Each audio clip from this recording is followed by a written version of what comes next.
अस्सलाम वालेकुम नाज़रीन कराम, नई वीडियो में आपको खुश आमदीद कहते हैं।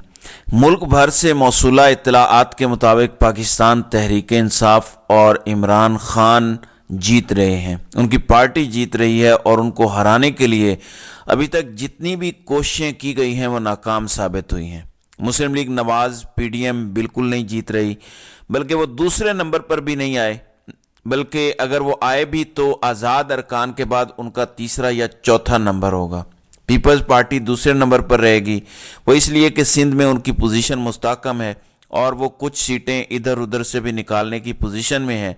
जबकि मुस्लिम लीग नवाज़ का हाल पंजाब में पीपल्स पार्टी से भी बदतर है। वो जहाँ भी जा रहे हैं उनको सख्त तरीन सवालों का, सख्त तरीन मज़ाहमत का सामना है कि आप तसव्वुर भी नहीं कर सकते। अब कुछ आदाद शुमार आपके सामने रखूँगा, क्योंकि अब वो इंतखाबी जलसों और शो कॉज और टॉक शोज़ के अंदर भी तस्लीम कर रहे हैं कि हम ये इलेक्शन नहीं जीत सकते और ये इलेक्शन पाकिस्तान तहरीक इंसाफ जीतेगी। और पाकिस्तान तहरीक इंसाफ के उम्मीदवारों को वो ये समझ रहे हैं कि वो आज़ाद हैं, जबकि वो आज़ाद नहीं हैं।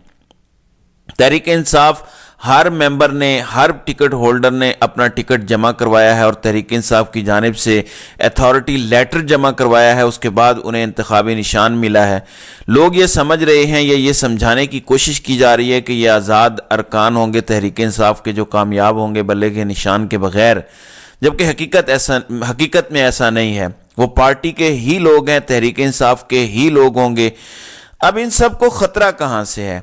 पहले तो ये मान रहे हैं कि हम अपने घरों से हारेंगे। ये जलसा हुआ है चकवाल में, तलागंग में। सरदार गुलाम अब्बास मुस्लिम लीग नवाज़ के रुकन कौमी असम्बली के उम्मीदवार हैं।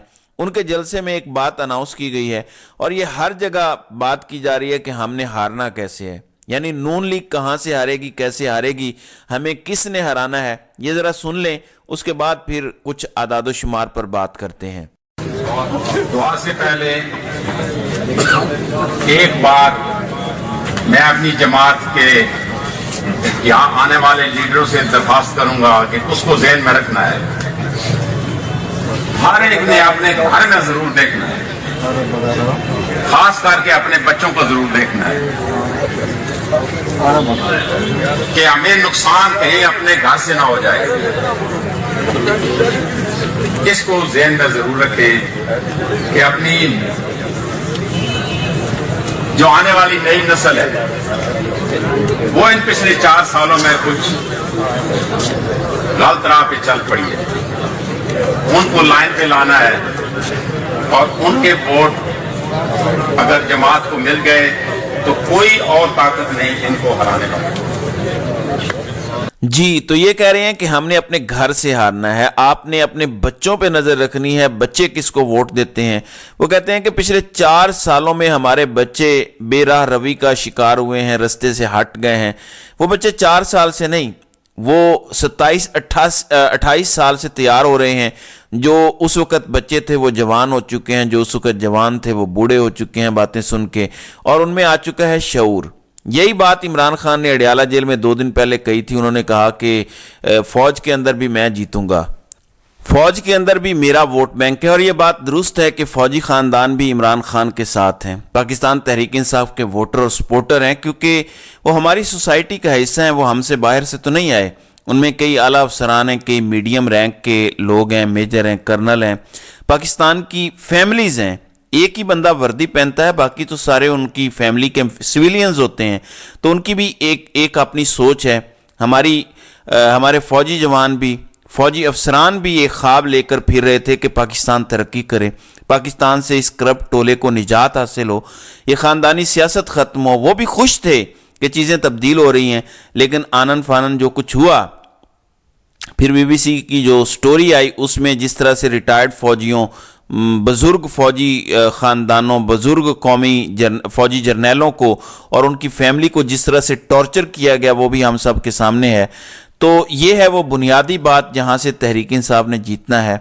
और इसका इलेक्टोरल कॉलेज वो फैमिलीज़ हैं, और वो फैमिलीज़ मेरी भी हैं, आपकी भी हैं, फ़ौजी ख़ानदानों की भी हैं, ब्यूरोक्रेट्स की भी हैं, जजेस की भी हैं, हर तरह की हैं, क्योंकि वो हमारी सोसाइटी से हैं। वो कोई अमृतसर भारत से तो नहीं आए।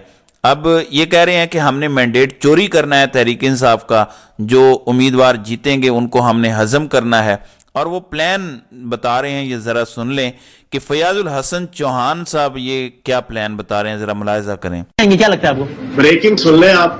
بریکنگ میں آپ کو بڑے ہی جسے کہتے ہیں نا کہ اتھینٹک رپورٹ دے رہا ہوں. کیا؟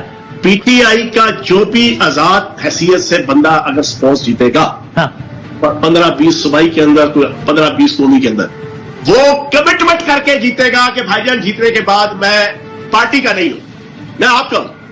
بس آپ سے مراد؟ یہ جناب یہ آپ بالکل کلیئر سن لیں. اور پھر اگلی بھی بریکنگ سن لیں.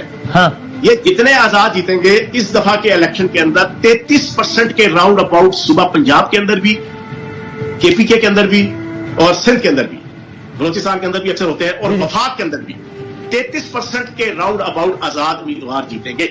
اب وہ جو آزاد امیدوار جیتیں گے نا ہاں پنجاب اور وفاق کے اندر، ہاں ان کی کم از کم 80% کے قریب تعداد، 70-75 جیتے ہیں آزاد، اس میں سے 30 سے 40 کے قریب آئی پی پی میں شامل ہوں گے، پنجاب کے اندر بھی وفاق کے اندر بھی انشاءاللہ. یہ بات میری کلیئر سن لیں. تو یہ فیاض الحسن چوہان تھے، یہ بتا رہے تھے کہ ہم نے مینڈیٹ چوری کیسے کرنا ہے. اب انہوں نے شہزاد اقبال کے پروگرام میں بھی بات کی ہے، وہ بھی ذرا سن لیں، اس میں انہوں نے کیا کہا ہے. نواز والی بات بڑی آبویس نظر آ رہی ہے، وہ کیمپین بھی کر رہی ہیں، وہ پروونشل اسمبلی کی سیٹ سے الیکشن بھی لڑ رہی ہے، تو بظاہر یہ نظر آ رہا ہے کہ وہی بنیں گی چیف منسٹر اگر نون لیگ کی حکومت آتی ہے. لیکن نہیں، ایسا نہیں ہوگا. نہیں، پھر کون بنے گا؟ علیم خان صاحب. وفاق کے اندر جناب، وفاق کے اندر بھی ابھی چیزیں 50-50 ہیں. اچھا یہ بھی سن لیں. وفاق کے اندر بھی بلاول زرداری صاحب، نواز شریف صاحب، تھرڈ کوئی بھی اور ہو سکتا ہے، وہ وزیر اعظم بن سکتا ہے. اچھا، تو علیم خان صاحب چیف منسٹر بننے میں کامیاب ہو جائیں گے پنجاب کے؟ اگر 10 سیٹوں پہ چودھری پرویز لائی صاحب اور 16 سیٹوں پہ منظور بھٹو صاحب بن سکتے ہیں، تو علیم خان صاحب کی قسمت بھی اللہ پاک کی ذات اگر کرم کرے گی تو وہ جاگ جائے گی. وہ تو بڑا مجبوری میں بزدار صاحب کو ہٹا کے بنانا پڑا تھا نا. ابھی فریش مینڈیٹ کے ساتھ کیا مجبوری ہوگی؟ بڑھیا مجبوریاں آ جاتی ہیں جب آپ کا الیکشن کے بعد نمبر گیم فیزیبل نہ ہو، آسان نہ ہو حکومت بنانے میں، تو پھر یہ ساری مجبوریاں آ جاتی ہیں. صحیح ہے. تو آپ کو یہ امید ہے کہ کم سیٹوں کے ساتھ بھی علیم خان صاحب کینڈیڈیٹ ہو سکتے ہیں چیف منسٹر کے، اور مجبوراً جو ہے ان کو بنانا پڑے گا، نون لیگ کو اپنی قربانی دینی پڑے گی سیٹ. مطلب دیکھیں، آپ مجھے خود بتائیں، آپ چلے اپنے دل پہ ہاتھ رکھیں. آپ اینکر ہیں، بڑے ریسپیکٹیبل جناب صحافی ہیں. کیا وزیر اعظم جناب والد صاحب ہوں، بیٹی وزیر اعلیٰ ہو، جناب کیبنٹ کے اندر 3-4-5-6 بندے فیملی کے منسٹر، سینئر منسٹر ہوں، پریزیڈنٹ بھی جو ہے نا تو انہیں کی فیملی میں سے آ جائے، وہ چیز فیزیبل نہیں بنتی نا. جی، یہ آپ نے ان کا ایجنڈا سن لیا، ان کا پلان سن لیا، جبکہ یہ کہنا آسان ہے اور کرنا بہت مشکل ہے، کیونکہ ابھی عشق کے امتحان اور بھی ہیں. 8 فروری کو دیکھیں کیا ہوتا ہے. اب ذرا سنیں جو یہ بات کر رہے تھے کہ ہم نے اپنے گھروں سے ہارنا ہے، بچوں پر نظر رکھیں. یہ میرے سامنے کچھ ڈیٹا ہے، اور وہ یہ ہے کہ ملک میں اس وقت 12 کروڑ 85 لاکھ ووٹر موجود ہے، اور ان میں 6 کروڑ نوجوان ہیں، اور 3 کروڑ 45 لاکھ 87 ہزار لڑکے اور 2 کروڑ 56 ہزار لڑکی ہیں. یہ ووٹرز ہیں جنہوں نے 8 فروری کو ووٹ کاسٹ کرنا ہے، اور یہ پڑھے لکھے لوگ ہیں، سارے کے سارے نوجوان ہیں. اب اس میں مزید ایک اور ایڈیشن، ایک نئی ورائٹی یا فلیور شامل ہوا ہے، اور وہ 18 سال سے زائد عمر کا 1.5 کروڑ نوجوان ووٹر ہے، جو پہلی دفعہ ووٹ ڈالیں گے. پچھلے 3-4 سالوں میں یہ 18 سال کی عمر کو پہنچے ہیں. اب اصل میں یہی 6 کروڑ نوجوان اور یہ جو 18 سال سے زائد عمر کے 1.5 کروڑ نوجوان ہیں، اصل میں ان سے خطرہ ہے. یہ جو مسلم لیگ نواز کے لوگ کہہ رہے ہیں کہ ہم نے اپنے گھروں سے ہارنا ہے، جبکہ عمران خان کہہ رہے ہیں کہ فوج کے اندر سے بھی مجھے سب سے زیادہ ووٹ ملے گا. وہ یہی بات ہے کہ نوجوان سارے جن کو یہ گالیاں دیتے ہیں، یوتھ کو ایک گالی بنا دیا، وہ سارے ہیں. مزید رپورٹ بتاتی ہے کہ 18 سال سے زائد کراچی میں 27 لاکھ 92 ہزار ہیں، لاہور میں 28 لاکھ 26 ہزار ہیں، فیصل آباد میں 22 لاکھ 70 ہزار ہیں، اور یہ 18 سال سے 35 کے درمیان ہے. اور نوجوان کو وہ کہتے ہیں قائل کرنا مصیبت بن چکا ہے سیاسی جماعتوں کے لیے. اور کون سی سیاسی جماعتوں کے لیے؟ پیپلز پارٹی، مسلم لیگ نون، متحدہ قومی موومنٹ، اور جتنے ان کی کماش کے باقی جماعتیں ہیں. تو یہ ہے اصل میں مسئلہ. 18 سے 35 سال کے 5 کروڑ 68 لاکھ 64,000 से जायद नौजवानों को वोट डालने का जो हक हासिल है इस 8 फरवरी के इलेक्शन में, और 18 से 25 के दरमियान वोटर हैं 3,35,18,000, जबकि 26 से 35 के दरमियान है 3,33,50,000। ये नौजवान वोटर हैं, इन्होंने वोट कास्ट करना है। जबकि खैबर पख्तूनख्वा में मजमूई तौर पर 18 से 35 साल के दरमियान 1,76,000 वोटर हैं। पंजाब में 3,18,000, सिंध में मजमूई तौर पर 18 से 35 के दरमियान 1,13 लाख है। जबकि बलूचिस्तान में 24,99,000 नौजवान वोटर हैं। इस्लामाबाद में 10,83,000 में से 4,72,000 वोटर नौजवान वोटर हैं।